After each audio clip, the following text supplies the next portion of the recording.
Բոլոր նրանց, ովքեր, ես Նարես Օսեն եմ, երևի գիտեք արդեն, բոլոր նրանց, ովքեր որ ասում են, ես Արցախցի եմ, ես Երևանի աղջիկ եմ։ Հիմա մի մենակ մի երկու բառով ասեմ ու վերջ։ Հիմա արցախցիներին վիրավորող,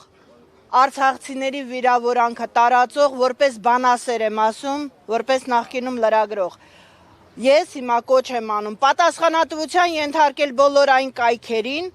որոնք որ թուրքերի կողմից վարձված, վարձկան, տաքսիստ կլինի, սովորական քաղաքացի կլինի, նրանց սովորական խոս ցնում են, որպեսզի այդ պարակտման նյութերը տարածեն ժողովրդի մեջ։ Պարակտիր, որ տիրես, Նիկոլը այլ կերպ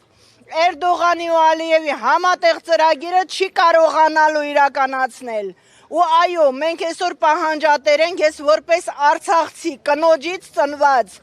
որպես արցախցի կնոջից ծնված աղջիկ եմ ասում։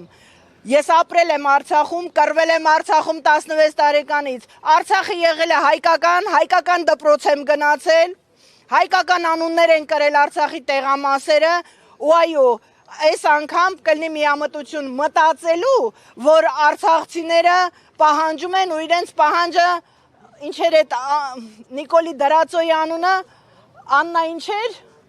Վարդապետյան, որ այդ Աննա Վարդապետյանը դա կբավարարի։ Այլապես մենք այսօր չէինք ունենա Քեմալի պայմանագրի թուրքական թափթփուկների 5-րդ էշալոն ու այլապես մենք չէինք ունենա գահին Նիկոլ Փաշինյան։